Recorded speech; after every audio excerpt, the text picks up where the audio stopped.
नमस्कार दोस्तों, मैं आपका होस्ट दोस्त विक्रांत जोशी आपका स्वागत करता हूं मैं रिव्यू मास्टर में। दोस्तों इस वीडियो में हम लोग बात करेंगे पाकिस्तान के indigenously so called indigenously developed main battle tank की, जिसका नाम है अल खलीद या अल खालिद भी आप उसको कह सकते हैं। आपने आजकल खबरों में यह सुना जरूर होगा कि पाकिस्तान T-90 टैंक लेना चाहता है। यूक्रेनियन, टर्किश और चाइनीज मेन बैटल टैंक को टेस्टिंग के बाद उन्होंने ये डिसाइड किया है कि वो T-90 टैंक को लेंगे। तो क्या वो ये टैंक ले पाएंगे? रशिया उनको ये टैंक देगा?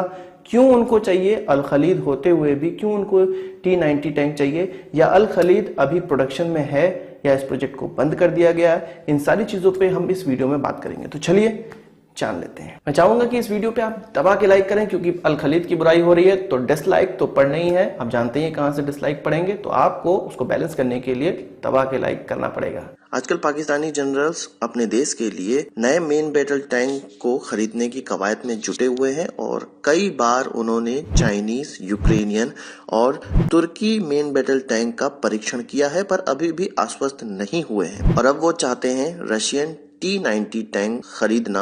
अभी रशिया की तरफ से ऐसी कोई बात नहीं हुई है, पर हवा में ही इन्होंने अपना ख्याल बना लिया है। आपको पता होगा कि हम ऑलरेडी T-90 टैंक का इस्तेमाल कर रहे हैं और इसको भारत में लोकली बनाया जाता है। भारत ने रशिया को इस प्रकार के 1500 टैंक का ऑलरेडी ऑर्डर दिया हुआ है। ये सुन के बड़ा अजीब लगता है कि पाकिस्तान ने, जिसने अल खलीद यानी कि अल खालिद भी आप कह सकते हैं, अपना खुद का टैंक डेवलप किया है, पर उसका इस्तेमाल वो नहीं करना चाहता है। हाँ, ये बात और है कि यह उतना ही उनका इंडिजिनस है जितना कि JF-17 या उनके आर्म ड्रोन की बात कर लीजिए, यानी कि ये भी एक चाइनीज कॉपी है, made in China, painted in Pakistan. आप सभी लोग जानते होंगे कि यह Pakistani Al Khalid Chinese type 90 IIM tank का ही रीब्रांडिंग है, यानी कि पेंट किया हुआ वर्जन है, जिसको वो so called pride of the nation भी कहते हैं। पाकिस्तान ने अभी जो चाइनीज मेन बैटल टैंक का इवैल्यूएशन किया है वो VT-4 है। इसी तरह Turkish made Altay main battle tank का भी उन्होंने परीक्षण किया है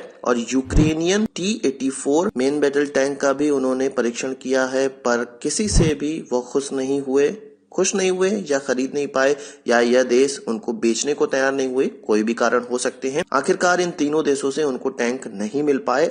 अब वो सोच रहा है कि रशिया से तो नई दोस्ती स्टार्ट हुई है, क्या पता रशिया उनको इस प्रकार के टैंक दे दे। पर मैं आपको बता दूं कि भारत से इतना बड़ा ऑर्डर मिलने के बाद रशिया पाकिस्तान को कभी भी मुंह नहीं लगाने वाला, या यदि दूसरे अदर कॉन्ट्रैक्ट पाने के लिए वो कुछ टैंक दे भी देता है तो केवल वो माचिस के डब्बे होंगे भारतीय टैंक के सामने। पाकिस्तान के पास जो अभी एक ढंग का टैंक है वो T-80 UD है, जो कि यूक्रेन से उनको सप्लाई हुआ था और वो सोवियत ओरिजिन का वेपन है, सोवियत समय का वेपन है, पर T-90 टैंक उनके पास अभी तक नहीं है। पाकिस्तान का ये जो अल खलीद मेन बैटल टैंक है उसको 2001 में सर्विस में डाला गया था और तब वो Indian T-72 main battle tank से बेहतर कहा जाता था, पर उसी समय भारत ने यह डिसाइड कर लिया कि हम उनसे बेहतर टैंक खरीदेंगे, तो T-90 टैंक उन्होंने रशिया से खरीद लिया।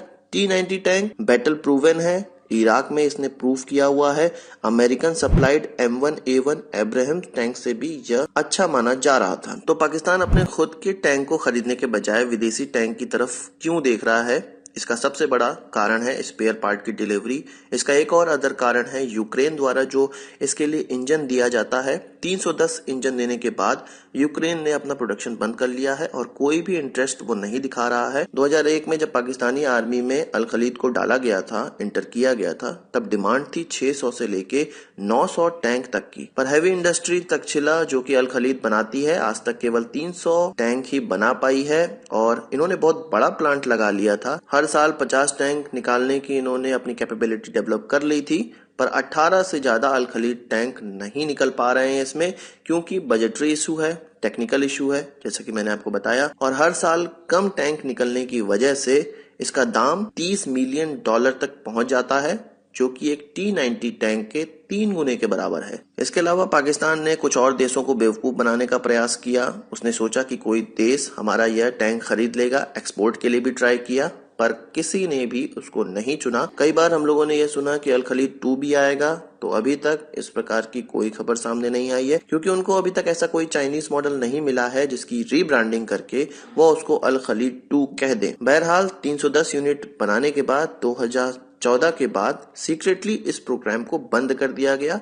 ताकि कोई भी हो हल्ला ना हो, किसी को कुछ ना पता चले कि एक इंडिजिनस प्रोग्राम बंद कर दिया गया। सो ये तो पाकिस्तान के अल खलीद की स्थिति है। अभी जो पाकिस्तान के पास टैंक हैं वो 300 T-80 UD टैंक जो यूक्रेन से उन्होंने खरीदे थे वही उनके पास हैं, और उसमें से भी 88% से कम ही लेटेस्ट जनरेशन के अपग्रेड लिए हुए हैं। बाकी सब फालतू के हैं, कोई काम उनके द्वारा नहीं किया जा सकता है। इसलिए पाकिस्तान अब चाहता है कि रशिया से वो T-90 टैंक खरीद ले। रशिया को वो पुश करेगा और ये समय ही बताएगा कि रशिया उनको इस प्रकार के टैंक बेचता है या नहीं, या कोई एक डमी टैंक उनको दे देता है कि पाकिस्तान लो अब तुम इससे खेलो। तो अब आप समझ गए होंगे कि अल खलीद की क्या स्थिति है। कोई वीडियो यूट्यूब पे या कोई ब्लॉग आपको तेजस या हमारे अर्जुन मेन बैटल टैंक की बुराई करता हुआ नजर आए तो आप इसको ये वीडियो जरूर शेयर करिएगा और उनको बताइएगा कि उनके देश की क्या स्थिति है। तो आज की इस वीडियो के लिए बस इतना ही।